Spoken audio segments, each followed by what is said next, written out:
Interfaith leaders need 3 different types of knowledge in order to be effective.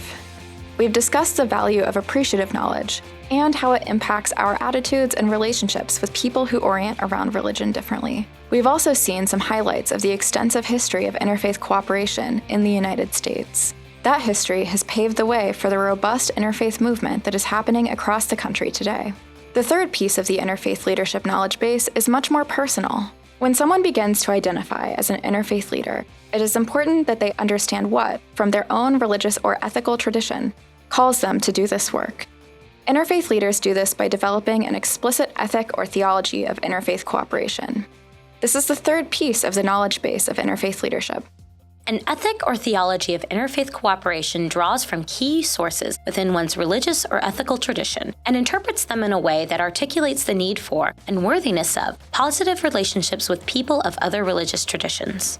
One can develop this personal ethic through sources like central texts, important figures, historical moments, traditions or customs, and writing or art from one's religious tradition. By drawing on these sources, interfaith leaders can create a coherent narrative that explains how their religious identity inspires interfaith cooperation. Your own ethic of interfaith cooperation demonstrates the essential role your religious or non-religious formation can play in your interfaith leadership. By developing such ethic or theology, you can reap 2 benefits. The first is that if you are a person who identifies with a particular tradition, such as Christianity, Buddhism, or secular humanism, you will want to be able to articulate how your work as an interfaith leader is not in opposition to your tradition, but actually expresses a central value of that tradition. Unfortunately, people who seek out positive relationships with other religious communities are sometimes thought to have a weaker commitment to their own tradition. A robust ethic or theology of interfaith cooperation will help you answer those misguided assumptions by demonstrating how an interfaith leader is not just about advancing civic virtues, but also fully living into your own identity as a Jew, a Baha'i, an atheist, etc. The second benefit is that developing an ethic or theology of interfaith cooperation helps interfaith leaders motivate others who likewise identify with a particular religious tradition.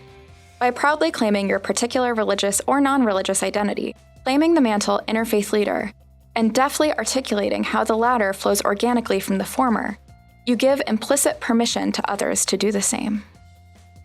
A big part of the job of an interfaith leader is to demonstrate that strong religious commitment and/or particular identity can nonetheless include positive relationships with others who don't share those commitments and/or identities. This can be challenging, and knowing your own theology or ethic of interfaith cooperation can make this easier to accomplish. This concept will be easier to understand when you see it in action. In other videos in this series, linked in the description, you can hear from several young interfaith leaders who have developed their own ethics and theologies of interfaith cooperation. They will share with you where they draw inspiration from within their own traditions, and how being able to articulate their theologies and ethics has helped them grow into the interfaith leaders they are today. But first, I want to share my own theology of interfaith cooperation, drawn from my Muslim tradition. My Muslim theology of interfaith cooperation begins with a verse from the Quran.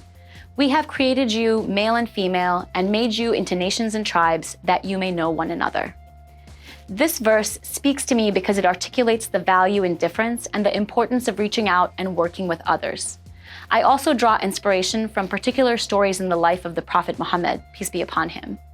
During the early years of Islam, the person most responsible for protecting the Prophet was a pagan named Abu Talib. His help was instrumental in the development of Islam, although he was not himself and never became a Muslim. Similarly, the first people to recognize the Prophet Muhammad as a prophet were Christian.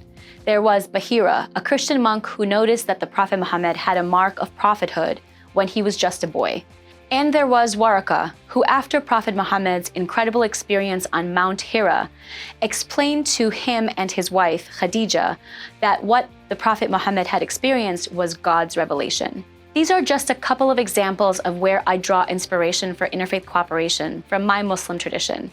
After hearing the ethics and theologies of interfaith cooperation developed by others, you will have a chance to begin developing one of your own, drawing from the stories, leaders, and scriptures of your own tradition.